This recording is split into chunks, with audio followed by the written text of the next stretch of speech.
एक दिन शाम का समय, प्रदोष का दिन, प्रदोष काल, भगवान देवाधिदेव महादेव माँ जगतजननी पार्वती जी के साथ में भ्रमण कर। देखिए, अगर प्रदोष का व्रत नहीं कर सकते, प्रदोष के दिन आप व्रत नहीं कर सकते, मान लो आपसे भूखा नहीं रहा जाए, प्रदोष का व्रत नहीं कर सकते, प्रदोष के दिन आप भूखे नहीं रह सकते, मंदिर भी नहीं जा सकते,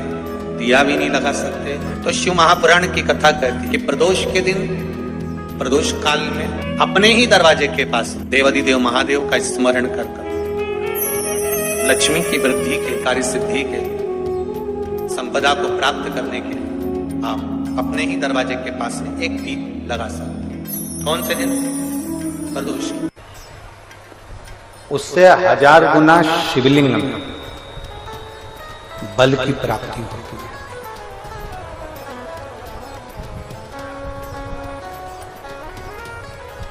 प्रदोष के दिन यदि आपको कहीं से शमी पत्र मिल जाए, प्रदोष के दिन यदि कहीं से आपको शमी पत्र मिल जाए और प्रदोष काल में, प्रदोष का जो समय होता है, शाम का जो समय होता है प्रदोष काल, 4 प्रदोष 5 प्रदोष आप कर देखिएगा कि आपका कोई काम है, कोई नौकरी के लिए आप अप्लाई कर रहे हैं, कोई समस्या बड़ी विकट आ गई है, कोई तकलीफ, बड़ा गला पकड़ रहा है बेटा, कोई तकलीफ विकट आ गई है, कोई समस्या विकट आ गई है, प्रदोष के प्रदोष काल में अगर एक शमी पत्र भी आप घर के शिवलिंग को, अब ये करने के लिए आपको मंदिर पे शिवलिंग नहीं जाना, अपने घर में जो शिवलिंग, चाहे वो स्फटिक का हो, पारद का हो, कंकर शंकर का हो, लकड़ी का हो, जो शिवलिंग तुम्हारे घर में, कांच का हो, चाहे वो नर्मदा के कंकर का हो, नर्मदेश्वर हो, पाषाण का हो, जो शिवलिंग, चांदी का हो, सोने का हो, तांबे का हो, पीतल का हो, जो शिवलिंग तुम्हारे, एक शमी पत्र यदि आप भगवान शंकर के शिवलिंग पर समर्पित कर रहे हो और उस शमी पत्र को उठाकर रात्रि को 9:15 की जो एक मुहूर्त होता है, एक समय होता है, जिस समय पर हम अपने मन की बात भगवान शंकर को कहते हैं, पूर्व में भी इसका वर्णन हम कर चुके हैं कथाओं में, उस 9:15 पर वो शमी पत्र को उठाकर एक कागज में, एक कटोरी में उसको रख देते। 4 या 5 प्रदोष के उस शमी पत्र को अपने पास में रखिए और जिस कार्य के लिए जा रहे हो उसको जेब में ऊपर के भाग में उसको रखकर लेकर जाइए, आपका वो कार्य सफल होकर ही रहेगा, रुक नहीं सकता। शमी पत्र में इतना बल होता है, प्रदोष का जो शमी पत्र होता है वो बड़ा बलवान होता है, बड़ा। किसी भी प्रदोष के दिन, प्रदोष काल में एक बार लगा दे, उसके बाद में अपनी कामना कर बेलपत्री, एक छोटा सा उपाय अवश्य करिए। अगर बच्चे कोई एग्जाम में बैठ रहे हैं या कंपटीशन एग्जाम है या नौकरी के लिए अप्लाई कर रहे हो, मान लो 4-6 महीने से बैठे हो, 8 महीने से बैठे हो, सर्विस नहीं है, नौकरी नहीं है,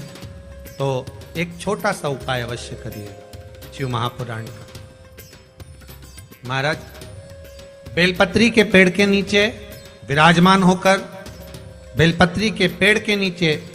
जिसको नौकरी के लिए या एग्जाम में बैठ रहा है वो जल चढ़ाए, बेलपत्री के पेड़ के नीचे थोड़ा सा दूध चढ़ाए, फिर जल चढ़ाए और अपने राइट भाग में घी का दिया और अपने लेफ्ट भाग में तेल का दिया। किसी भी प्रदोष के दिन, प्रदोष काल में एक बार लगा दे, उसके बाद में अपनी कामना कर बेलपत्री के पेड़ के नीचे धोख लगाकर प्रणाम कर जाए और चले जाए इंटरव्यू के लिए, बाबा उत्तीर्ण करा ही देगा, नौकरी दिलाए। जिस दिन रविवार की प्रदोष पड़े उस दिन एक लाल वस्त्र में पीली सरसों रखकर और उसके अंतर्गत कुछ भी, एक या तो बमूल का कांटा ना मिले तो गुलाब का कांटा ही उसके अंतर्गत रखिए। और मान लो कोई काम ऐसा है कि उसमें पैसा तुम्हारा आ ही नहीं रहा, बहुत घाटे पर घाटा जा रहा है, नुकसान बहुत हो रहा है और कोई काम हो ही नहीं रहा, तो महाराज जिस दिन रविवार की प्रदोष पड़े उस दिन एक लाल वस्त्र में पीली सरसों रखकर और उसके अंतर्गत कुछ भी एक या तो बमुल का कांटा ना मिले तो गुलाब का कांटा ही उसके अंतर्गत रख लीजिए और उसको शिव मंदिर का स्मरण कराकर शंकर भगवान का नाम लेकर रू भैरव, कौन सा भैरव है उसकी भी कथा भी आने वाली है। ये दारुक नाम के राक्षस का संहार करने के लिए जब माता अवतार लेगी तब शंकर भगवान बच्चे का रूप रखकर रोएंगे तो शिव जी का एक नाम होगा रू भैरव। ये भैरव कहां पर रहता है तो कहा ये शमशान में रहता है। कहां रहता है ये भैरव? शंकर का जो एक अवतार है रू भैरव, ये भैरव अवतार शमशान में रहता है। तो इस भैरव का काम क्या है तो कहा शमशान में शमशान की जो अग्नि होती है भले गीली लकड़ी रहे, भले उसमें कोई पदार्थ डाले ना डाले, थोड़ी देर में वो अग्नि रू आवाज हल्की सी, शमशान की जो अग्नि जलती है उसमें एक आवाज आती है। आप ऐसे कोई अग्नि जलाएंगे ना आवाज नहीं आएगी, ध्यान देना। शमशान में अगर जो लोग गए होंगे मुर्दा जलाने के लिए तो अगर वो एकांत में बैठेंगे तो उसमें से एक आवाज आती है रू रू रू। तो शिव पुराण कह रही है कि उस सरसों को कांटे को रूरू भैरव का नाम लेकर जिस व्यापार जो नहीं चल रहा है, दुकान जो नहीं चल रही है, उस दुकान के सामने उस व्यापार के सम्मुख में उसको जला दिया जाता है। ये करा जाता है रवि प्रदोष के लिए। कौन से प्रदोष? रवि प्रदोष, जो सुख का भान कराती है, व्यापार की उन्नति के लिए, समृद्धि के लिए, लक्ष्मी के लिए इसका प्रयोग किया जाता है। तो यहां पर दारुक नाम का जो असुर है, दारुक नाम का जो राक्षस है, उसका एक ही कहना है कि मैं मरूं, मना नहीं है ब्रह्मदेव पर। वो नंदी का एक पांव ऊपर होता है, आप लोग दर्शन करे होंगे शंकर जी के मंदिर में नंदी के, तो नंदी का एक पांव उठा हुआ होता है, एक पांव नीचा की ओर होता है। हड्डी से जुड़ा हुआ रोग, नेत्रों से जुड़ा हुआ, मस्तिष्क से जुड़ा हुआ कोई रोग रहता है तो एक नीले कलर का फूल आता है हमारा, उस फूल में हल्दी डालकर गुरुवार का प्रदोष पड़ने पर जो नंदी के पांव के पास समर्पित कर देता है हमारा,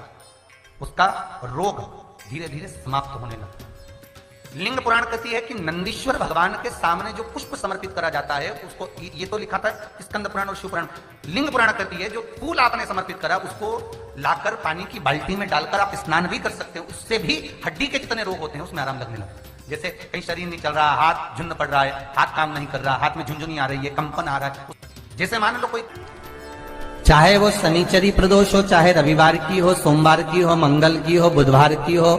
गुरुवार की हो, शुक्रवार की हो, शनिवार की हो, कोई भी वार की हो, पर बैसाख महीने की प्रदोष, प्रदोष काल में शाम का समय सूर्य डूब रहा हो, बस डूबा ही हो, और उस समय पर सूर्य के डूबन के तुरंत बाद बाबा को धतूरे के साथ में बेलपत्री ना चढ़ाते हुए बेलपत्री के वृक्ष के 7 कांटे बाबा के शिवलिंग पर समर्पित करे जाते हैं महाराज,